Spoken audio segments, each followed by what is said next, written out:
तो बेसिकली अभी अपन लोग पढ़ने जा रहे हैं हमारा फर्स्ट ऑफ ऑल पहला topic that is the wave optics. Wave optics में आपका जो फर्स्ट ऑफ टर्म इंट्रोड्यूस होगा that is the Huygens principal.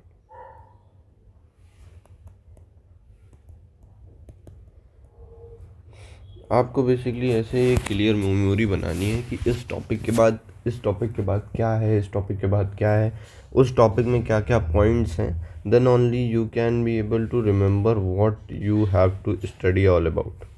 ठीक है, अगर आपको एक क्लियर कट मेमोरी चाहिए कि पेपर में आपको पता हो क्या है, तो पहला तो उसका हेडिंग आपको पता होनी चाहिए। हेडिंग के अंदर क्या क्या टॉपिक्स आपने याद करे थे। जैसे आप कोई स्टोरी सुनते हो उसी तरह आपको फिजिक्स केमिस्ट्री हर चीज़ को लेना है। If you are taking different way, आप सोचो कुछ समझ के कुछ अलग से कुछ जादू हो जाएगा, जादू नहीं होगा। You have to understand everything, you have to learn everything. बहुत अच्छे से दिमाग लगाना पड़ेगा हर चीज़ पे। तो बेसिकली हाइगेंस प्रिंसिपल में हमारा इन्होंने क्या कहा था, इन्होंने कह दिया था कि वेव जो होती है वो बेसिकली एक मैकेनिकल नेचर की होती है। ठीक है, इन्होंने हाइगेंस ने ये भैया कह दिया, बट इन्होंने अब ये कह दिया चूँकि वेव एक मैकेनिकल नेचर की है तो it will definitely need a material to travel. तो उसको चलने के लिए एक मटेरियल की ज़रूरत पड़ेगी। तो मटेरियल का इन्होंने एक नाम दे दिया that is the ether.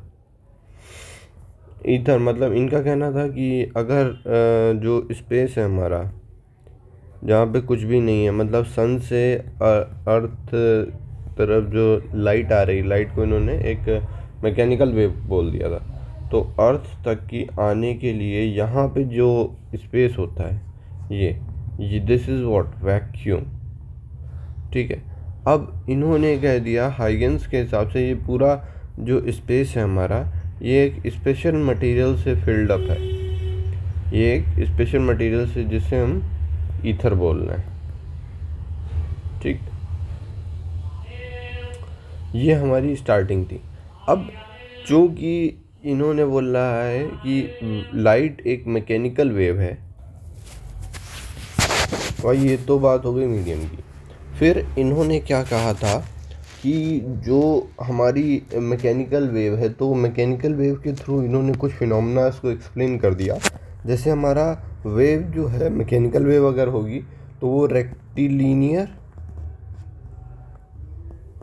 Propagation, then हमारा refraction, then interference and diffraction. तो इन फिनोमेनास को हाइगेन ने wave is a mechanical in nature इसके थ्रू एक्सप्लेन कर दिया था। But he was not able to explain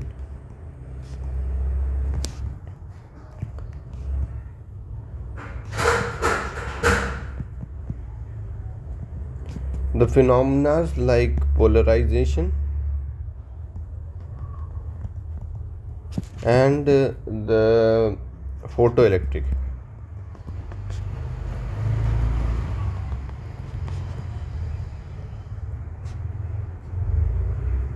in phenomenas को भैया नहीं एक्सप्लेन कर पाए थे।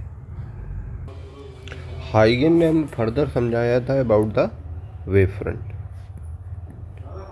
वेव फ्रंट बेसिकली जो होता है, अब वेव फ्रंट होता क्या है? वेव फ्रंट लोकस होता है of all the points of the medium which oscillate in the same phase. ठीक, इसका मतलब होता है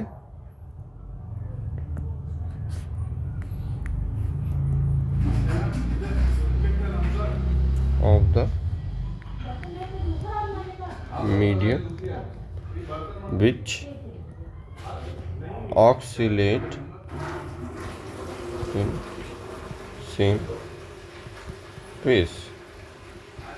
तो y is equal to a sine omega T plus के एक्स होता है and this is called as phase. ठीक है। अब बेसिकली कोई वेव कैसे हो सकती है, जैसे हम अगर एक पत्थर फेंक देते हैं पानी में तो वो वेवलेट कुछ ऐसे आ जाती हैं। ठीक है। तो बेसिकली यहाँ से यहाँ तक जो ट्रेवल वो कर रही हैं, दिस इज द एम्पलीट्यूड। ठीक। अगर हम किसी वेव का प्रोपोगेशन देखते हैं तो अगर हम मान लेते हैं एक पॉइंट सोर्स ऑफ लाइट है। पहले तो ये देखिए कि सोर्सेस किस तरह के हो सकते हैं। There can be point source. Point source हो गया तुम्हारा, तो वो ये है। तो ये एक स्फेरिकल वेव फ्रंट देगा। ठीक। अगर कोई आपके पास लाइन सोर्स है, लाइन सोर्स ऑफ लाइट, तो वो एक आपको सिलेंड्रिकल वेव फ्रंट दे देगा। ठीक। ठीक है। एंड देयरफॉर अगर हम यहाँ से देखते हैं, मान लीजिए आपके पास कोई एक पॉइंट सोर्स ऑफ लाइट है, तो उसने एक स्फेरिकल वेव फ्रंट कहीं प्रोड्यूस किया होगा। अब ये जो स्फेरिकल वेव फ्रंट है, इसका हर एक पॉइंट एक पॉइंट सोर्स की तरफ बिहेव करेगा, जो कि छोटी छोटी सेकेंडरी वेवलेट्स को प्रोड्यूस करेगा। ठीक। ऐसे ये, और ये फाइनली जुड़ के एक बड़ा सा सेकेंडरी वेव फ्रंट बनाएगा। And this is how Huygens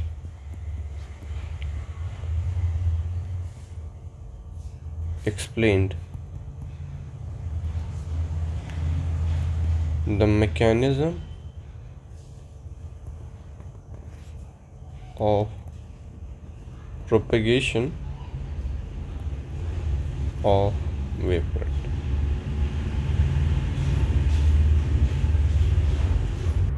अच्छा, सोर्सेज में एक और सोर्स हो सकता है हमारे पास, that is source at infinity. अगर सोर्स इन्फिनिटी पे है तो लाइट्स कुछ ऐसे आ रही होंगी, तब आपके पास प्लेन वेव फ्रंट होते हैं।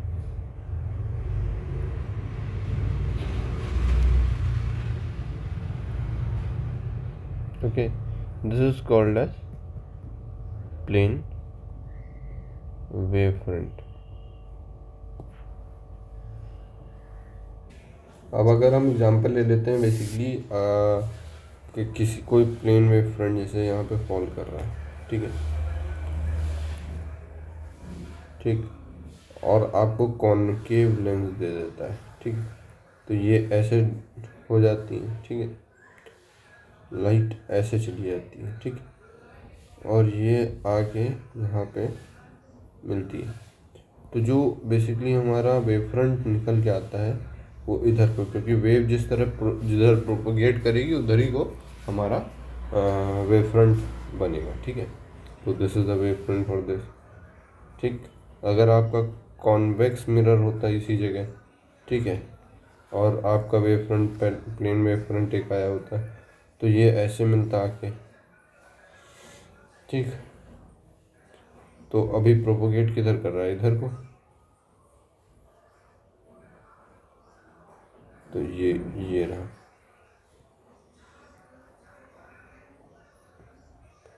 ठीक। अब अगर हम बात कर लेते हैं this is the concave mirror.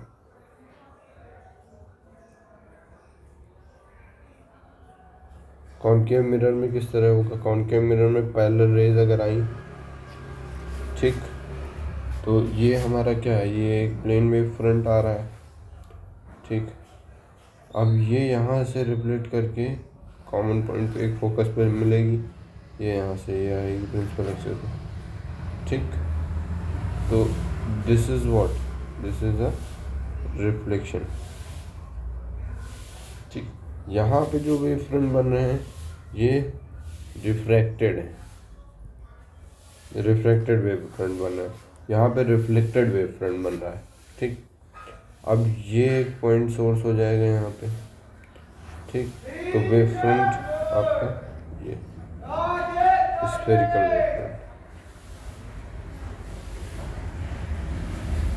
ये यहाँ पे ये है। ठीक, स्फेरिकल,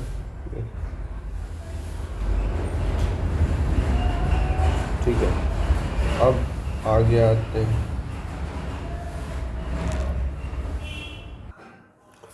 अब बेसिकली अगर हम क्वेश्चन में एक क्वेश्चन ऐसे पूछ सकते हैं कि अगर मान लीजिए आपका सन से अर्थ की तरफ आ रही है,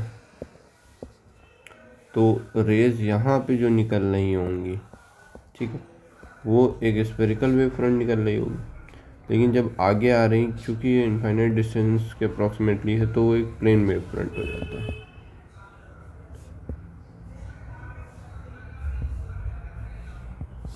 सो प्लेन वेव फ्रंट हमारी अर्थ पे फॉल करते हैं। Okay,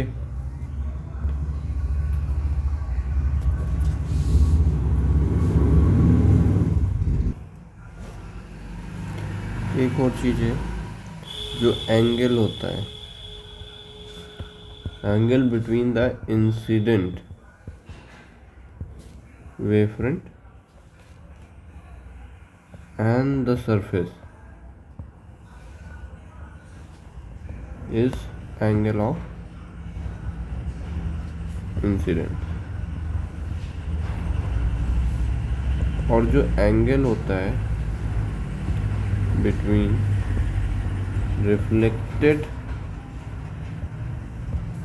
wave front end surface is angle of reflection.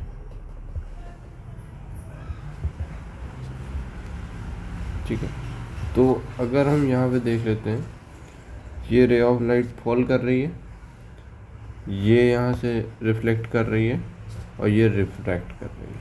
ठीक है, तो ये जो वेव फ्रंट होगा, this is a incident wave front. Incident wave front, ये जो एंगल होगा सरफेस के साथ, वो एंगल ऑफ इंसिडेंस हो जाता है। ये जो वेव फ्रंट होगा, this is a reflected wave front and this is a refracted wave front. ये small r, this is r dash, that is the refracted element. Okay, आगे आ जाते हैं। अब बात कर लेते हैं हमारी ट्रैवलिंग वेव के बारे में। मान लीजिए एक ट्रैवलिंग वेव होगी, तो उसमें जो हमारा इक्वेशन आ जाती है, y is equal to a sine omega T plus के एक्स होता है। ठीक है, y क्या होता है? y जो होता है वो डिस्प्लेसमेंट ऑफ पार्टिकल होता है। This is the amplitude. Omega जो होता है वो होता है angular frequency, omega is equal to 2 pi f. K क्या होता है? वेव नंबर होता है। के को हम लिखते हैं 2 pi by lambda, and x is the distance travelled. तो हमें अगर वेव स्पीड कभी निकालनी होती थी, वेव स्पीड जो वेव वाला चैप्टर पढ़ा था उसके हिसाब से, किसी वेव की speed v is equal to coefficient of time upon coefficient of x, v is equal to omega upon k हो जाता था। ओमेगा को हम 2 पाई एफ लिख सकते हैं और के को 2 पाई बाई लैम्डा लिख सकते हैं। ये आपको हमने अभी दिखाया, के को 2 पाई बाई लैम्डा और omega is equal to 2 pi by F. इन दोनों की वैल्यू जब आप पुट करेंगे तो v is equal to 2π/f upon 2π/λ। तो 2π कैंसिल हो जाएगा यहाँ से, ठीक है, सॉरी 2π/λ ये कैंसिल हो गया। तो यहाँ पे v is equal to f lambda आ गया, ठीक है। तो this is the relation c is equal to f lambda.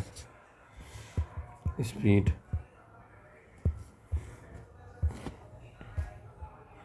अब हम लोग देखने जा रहे हैं इंटरफेरेंस ऑफ द वेव।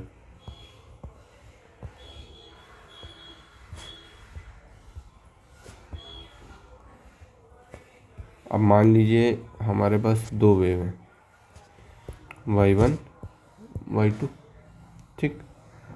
अब ये दोनों वेव किसी पॉइंट P पे, ये यहाँ पे y1 प्लस y2 दोनों मिल गई, ठीक।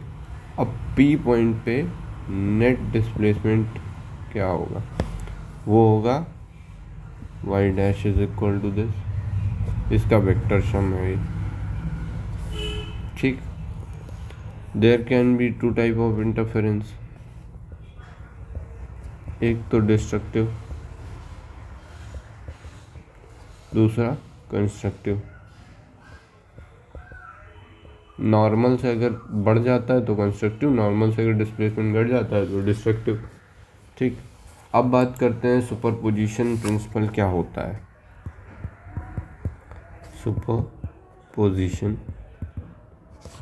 सुपरपोजिशन प्रिंसिपल कहता है अगर कोई भी टू और मोर waves are traveling in the same medium, ठीक, अगर वो सेम मीडियम में ट्रेवल कर रही हैं, then the resultant displacement of the particle is vector sum of displacement produced by each wave। अब इसमें मान लो जैसे दो और मोर वेव है, तो हम दो या दो से ज़्यादा जो भी लेना चाहो, तो मान लो दो सोर्स हैं S1 और S2, ठीक। और पहले की जो है वो है y1 is equal to a1 sine omega t plus kx, ठीक है। अब y2 हम ले लेते हैं a2 साइन ओमेगा t, ठीक।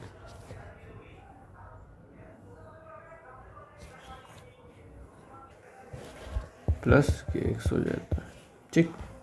अब इसमें जो है जो वेव है इसमें हमारा ओमेगा सेम रहता है, ठीक। जब ओमेगा सेम है तो एंगुलर फ्रीक्वेंसी सेम है, मतलब दीज आर कोहेरेंट सोर्सेस, ठीक। तो इसकी वजह से और ये दोनों पॉइंट P पे मिल रही वेव, ठीक। इसने x1 ट्रेवल किया, इसने x2 ट्रेवल किया, t इज इक्वल टू 0 पे यहाँ पे है, और एक टाइम t पे वो यहाँ पे आ गई, ठीक, at p। After time t approximately y1 would be equal to a1 sine omega t plus kx1, y2 is equal to a2 sine omega t plus kx2 हो जाएगा, ठीक। सेम फ्रीक्वेंसी है तो कोहेरेंट सोर्सेस हैं ये, ठीक है। अब तो यहाँ पे जो y रिजल्टेंट हो जाएगा वो y1 प्लस y2 हो जाएगा, ठीक है।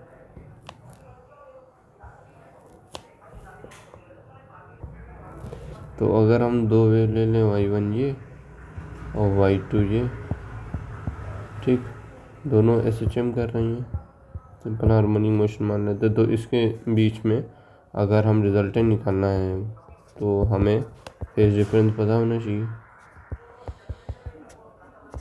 ठीक, पहला काम हमारा। ठीक, फेज डिफरेंस हो या पाथ डिफरेंस हो तो एक बार देख लेते हैं जो फेज डिफरेंस होती है।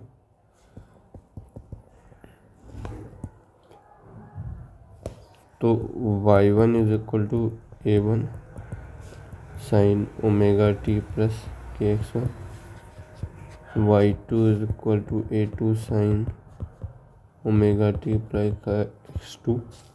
ठीक, इसके फेज में से जो y2 है या y1 है दोनों का फेज अलग है। ठीक है, इसमें तो अगर हम मान लेते हैं late x2 is greater than x1, ठीक, तो फेज जो होगी वो y2 की बड़ी हो जाएगी देन द y1। ठीक, तो हम फेज डिफरेंस निकालने के लिए हम ऐसे ओमेगा टी प्लस के x2 minus omega T plus k x1 ये कर लेते हैं। ठीक, ओमेगा टी कैंसिल, के को कॉमन ले लो, x2 माइनस x1। ठीक, ये आ जाएगा।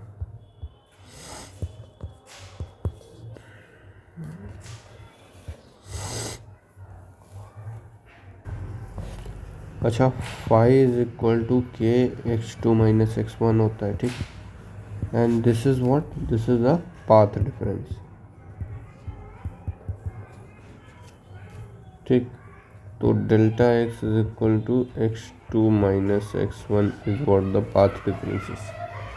ठीक, तो फेज डिफरेंस और पाथ डिफरेंस में यहीं से हम रिलेशन भी ले सकते हैं के delta x। This is phase difference, this is path difference. अच्छा, किसी चीज़ में फेज डिफरेंस दो वजह से आ सकता है, या तो उसका रीज़न हो सकता है टाइम में डिफरेंस कि मतलब देर में चली, या फिर उसने ज़्यादा ट्रेवल कर लिया जैसे पाथ डिफरेंस। ठीक, अब जो हमारा बेसिकली हमारा इंटरफेरेंस हो रहा है पॉइंट पी पे, तो वो क्या होता है, वो एक कॉम्बिनेशन होता है SHM का। ठीक, तो y1 is equal to a1 sine omega T plus k x1 है, और y2 जो है वो a2 sine omega T plus के x2 है। ठीक है, तो अब बेसिकली यहाँ पे ले लेते हैं, देखो जो x2 है वो हमारा ज़्यादा है x1 से, तो यहाँ पे फेज y2 का ज़्यादा है y1 से। ठीक, और जो फेज डिफरेंस हमारा आया था वो हमारा 5 हो गया। ठीक, ये मान लेते हैं हमारा a1 है और ये हमारा a2 है। ठीक, पैरेललोग्राम लॉ लगा लो, this is the a resultant। Okay, this is phi, this is the theta.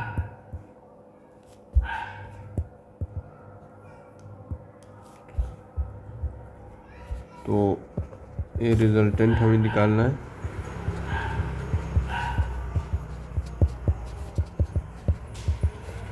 A1 A2 cos phi, ये आपको पता ही है रिजल्टेंट। और इससे क्या निकाल सकते हैं, tan थीटा निकाल सकते हैं। वो कैसे होगा, A2 sine theta upon A1 plus A2 cos theta हो जाएगा। जो फेज डिफरेंस था फाई के डेल्टा एक्स था, phi is equal to 2 pi by lambda delta x. This is a phase difference.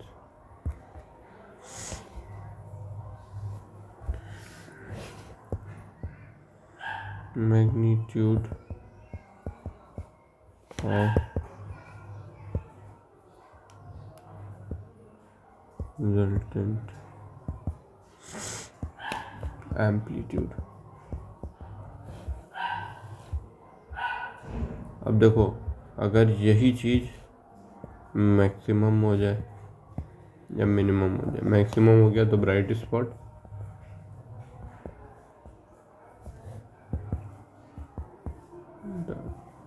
Spot.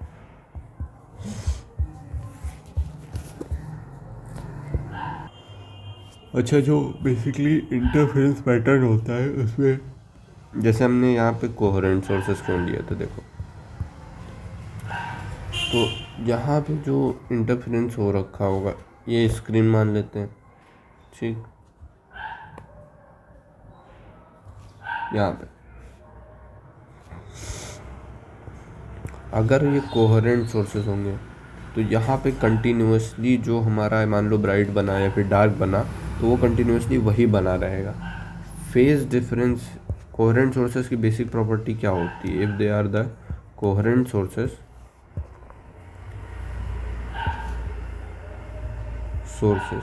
तो उसमें मेन चीज़ होती है जो हमारा फाई होता है, ये कांस्टेंट रहता है।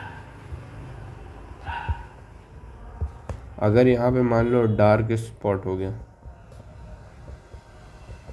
ठीक, तो यहाँ पे फाई कांस्टेंट है, हमेशा ये डार्क स्पॉट ही रहेगा। अगर ये हमारा ब्राइट स्पॉट हो गया, फाई कांस्टेंट, हमेशा ब्राइट स्पॉट ये रहेगा।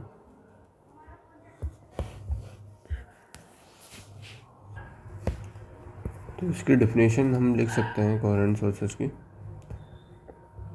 The sources for which phase difference remains constant with time are called as coherent sources। अब बात कर लेते हैं हमारा इंटेंसिटी ऑफ द वेव के बारे में।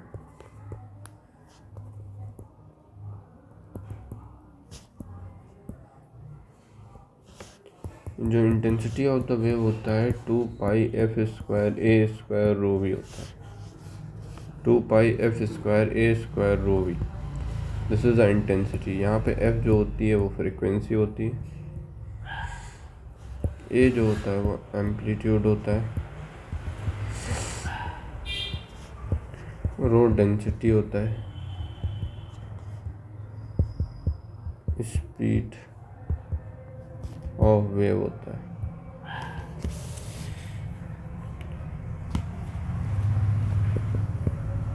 For coherent sources omega same, F same, I जो होता है वो के a² के डायरेक्टली प्रोपोर्शनल होता है। This you need to remember, इस पे मेजर क्वेश्चन बनते हैं। अब एक हमारे पास क्वेश्चन है,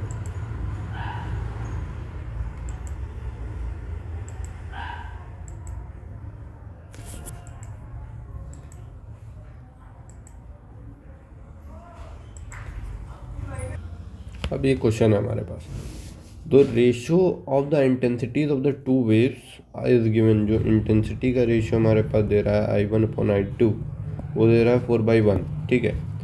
रेशियो निकालना है amplitude of the to wave is, amplitude of the to wave का हमें रेशियो निकालना है, ठीक है। तो हमें पता है इंटेंसिटी जो होती है वो डायरेक्टली प्रोपोर्शनल होती है हमारा एम्पलीट्यूड के स्क्वायर के, ठीक है। तो यहाँ से हम देख सकते हैं कि I1/I2 is equal to A1/A2 का होल स्क्वायर, ठीक। अब हमें क्या निकालना है, हमें इंटेंसिटी का रेशियो ऑलरेडी दे रखा है, हमें एम्पलीट्यूड का निकालना है, तो दैट इज इक्वल टू 4/1। तो amplitude A1/A2 will be equal to √4/1, that will come out to be 2/1। This is the answer.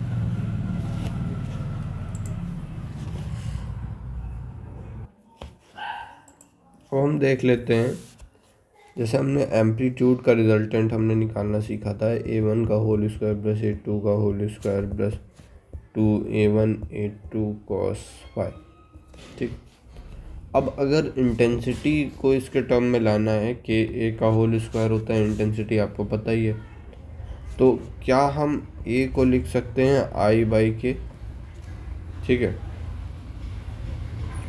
तो IR अपॉन A की जगह ये हो जाएगा। ठीक है, और जो हमारा A1 है, A1 की जगह I1 का होल स्क्वायर अपॉन K का होल स्क्वायर लिख सकते हैं।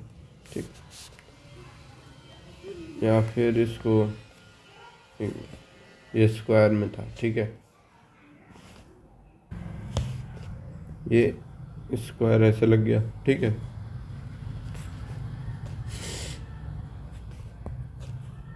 तो यहाँ पे जो आएगा, यहाँ पे I1 अपॉन K आ जाएगा, यहाँ पे प्लस I2 अपॉन K हो जाएगा। ठीक है, यहाँ पे प्लस 2, यहाँ पे अब A1 अकेला लिखा है, तो यहाँ पे A is equal to under root I upon K लेना पड़ेगा, तो under root I1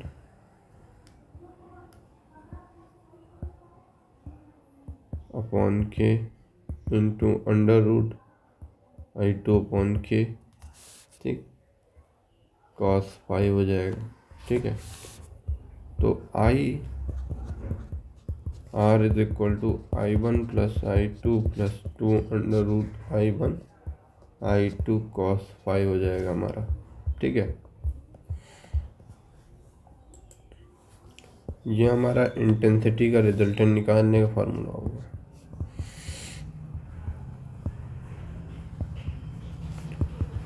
intensity of two waves, चाहे वो कंस्ट्रक्टिव हो चाहे डिस्ट्रक्टिव। तो यहाँ से आप बेसिकली दो चीज़ें याद रखेंगे, AR is equal to A1 का होल स्क्वायर प्लस A2 का whole square plus 2A1 A2 cos 5। एक ये बात याद रखेंगे। ठीक है, दूसरी चीज़ क्या याद रखेंगे, वो है IR is equal to I1 का होल स्क्वायर प्लस I2 का whole square plus 2 under root I1 under root I2 cos 5। अब यहाँ पे फाई के बारे में बात कर लेते हैं। बेसिकली हमारे पास there can be two type of interference. जो इंटरफेरेंस है हमारा दो टाइप का हो सकता है। क्या है भाई, एक होता है हमारा कंस्ट्रक्टिव, ठीक, दूसरा है डिस्ट्रक्टिव। अब अगर केस आपका आ जाता है कंस्ट्रक्टिव इंटरफेरेंस का, तो IR हो या फिर AR हो, जब आप कैलकुलेट करोगे तो मैक्सिमम होना चाहिए। अच्छा, cos 5 आता है हमारा फॉर्मूले में, तो cos 5 मैक्सिमम कब होता है, जब उसकी वैल्यू +1 हो। ठीक है, तो ये कंडीशन कब आएगी, जब फाई की वैल्यू या तो 0 हो या फिर 2 पाई हो या फिर 4 पाई हो या फिर 6 पाई हो या फिर 8 पाई हो, ऐसे पाई में आना चाहिए। यानी मतलब फाई की वैल्यू 2n पाई हो जाए, हमारा काम हो जाएगा। जहाँ पे n की वैल्यू 0 1 2 3 कुछ भी हो सकती है। ठीक है, जब हम बात करते हैं डिस्ट्रक्टिव इंटरफेरेंस की, तो डिस्ट्रक्टिव इंटरफेरेंस में गाइस हमारा IR हो या AR हो, इसमें मिनिमम होना चाहिए वैल्यू। मतलब मिनिमम कब आएगी, अब cos 5 की वैल्यू जब हमें मिनिमम लानी है, तो मिनिमम वैल्यू होती है -1। ठीक, तो cos 181 होता है, -1 होता है, 3 पाई हो या फिर 5 पाई हो या फिर 7 पाई हो। तो जो 5 की वैल्यू आ जाती है वो 2n-1 पाई हो जाती है। ठीक है, और यहाँ पे जो n की वैल्यू होती है वो 1 2 3 से स्टार्ट होगी, मतलब 0 से नहीं स्टार्ट हो रही। अब आगे हमें ये देखना है, जो फाई होगा, phi is equal to 2 pi by lambda into del X हो जाएगा। ये this is the path difference. ठीक, and delta x is equal to lambda by 2 pi into 5 हो जाता है। ठीक है। अब यहाँ से हम पार्ट डिफरेंस की वैल्यू निकाल सकते हैं, मतलब डेल्टा एक्स की वैल्यू। तो delta x is equal to pi by lambda by 2 pi into pi.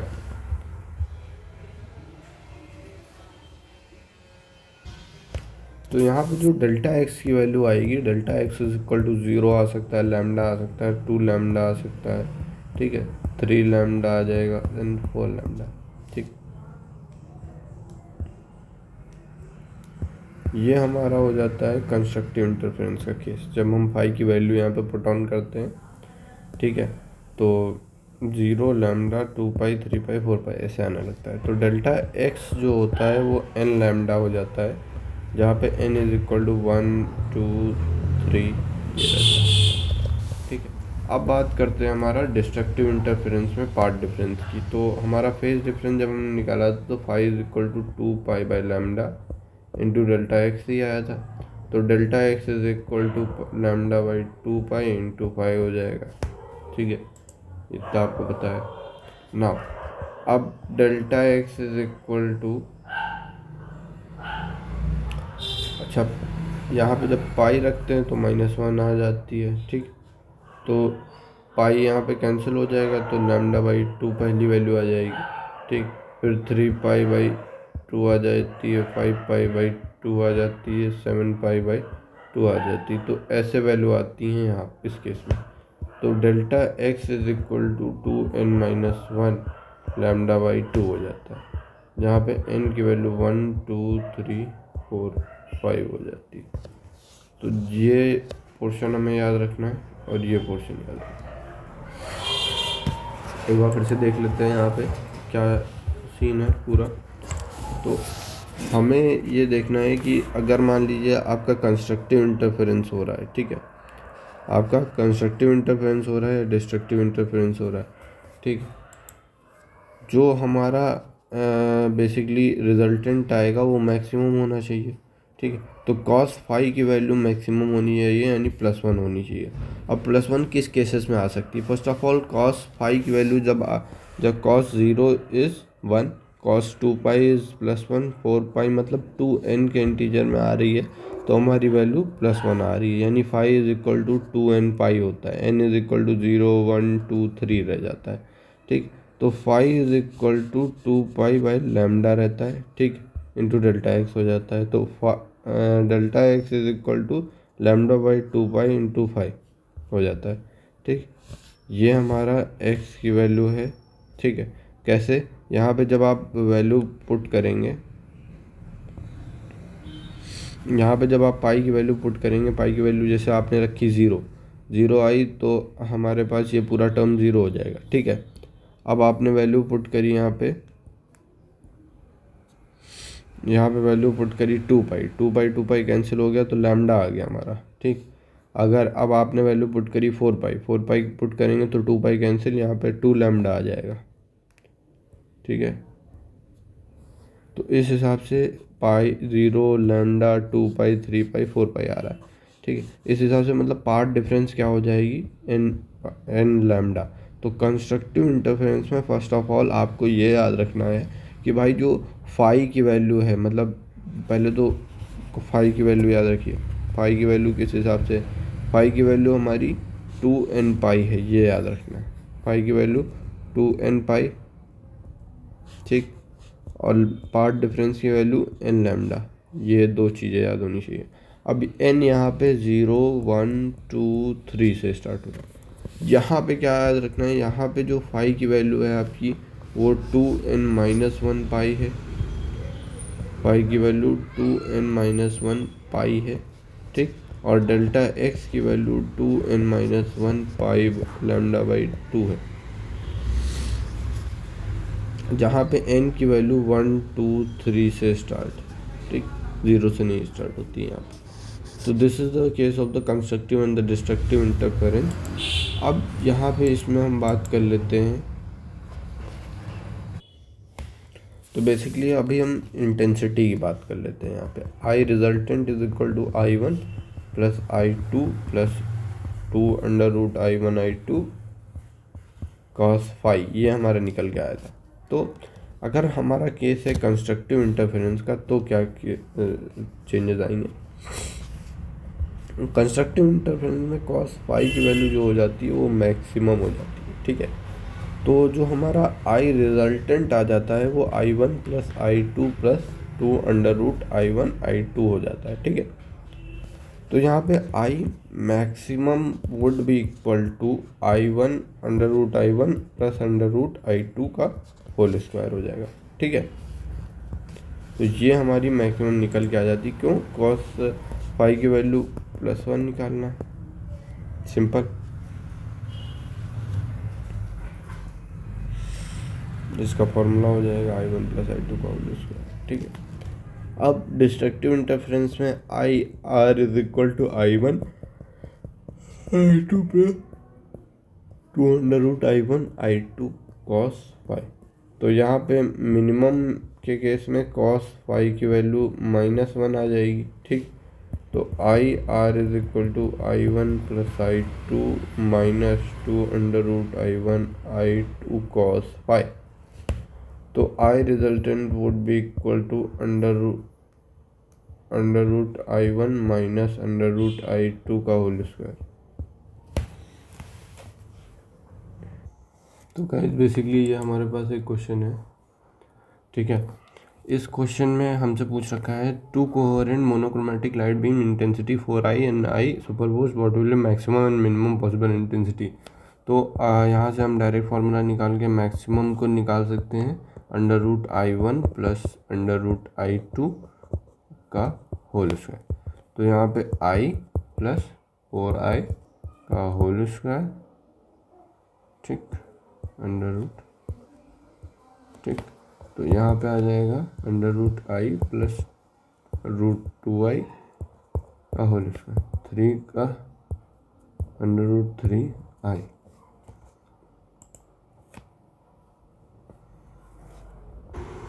Sorry, यहाँ पे हो जाएगा, ये अंडर रूट 4 था तो 2 बाहर आ जाएगा, तो under root I plus 2 under root I का होल स्क्वायर, ये हो जाएगा 3 अंडर रूट I का होल स्क्वायर, ये 9I आ जाएगा आंसर हमारा यहाँ पे। फिर ये तो हमारा मैक्सिमम आ गया, अब हमें मिनिमम निकालना है।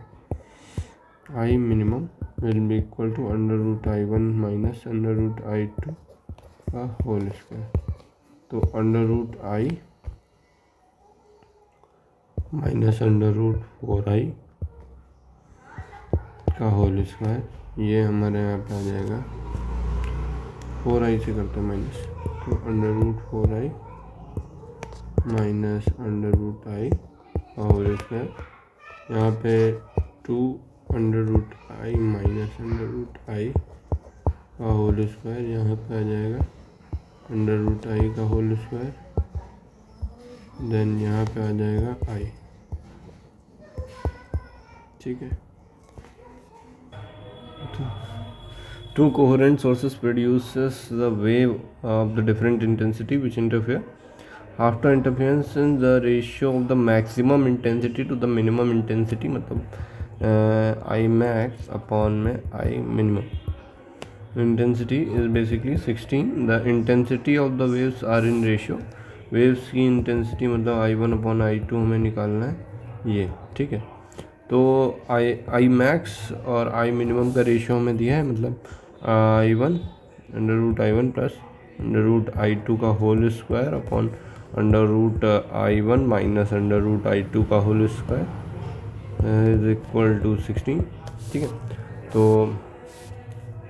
I1 plus under root I1 plus under root I2 upon में under root I1 minus under root I2 would be equal to under root कर देंगे यहाँ पे, यहाँ 4 आ जाएगा, ठीक है। तो आगे आ जाते हैं, under root I1 plus under root I2 is equal to under root I1 4 under root I1 minus 4 under root I2 हो जाएगा। फिर अब हम देख लेते हैं, यहाँ पे इसको इधर ले आते हैं तो, और इसको इधर ले आते हैं, पॉजिटिव हो जाएगा। 5 under root I1 is equal to 3 under root I1, 5 under root I2 is equal to, ये यहाँ पे माइनस में हो जाएगा तो ये 3 अंडर रूट I1। तो under root under root I1 upon में under root I2 will be equal to, तो अंडर रूट I1 ये इधर, तो ये आ जाएगा 5/3। तो यहाँ पे दोनों साइड होल स्क्वायर कर देंगे हम, तो हमारा वैल्यू आ जाएगा I1 upon I2 is equal to 25/9 and this is the answer. तो ऑप्शन नंबर सी वो है, दिस इज आंसर। ओके।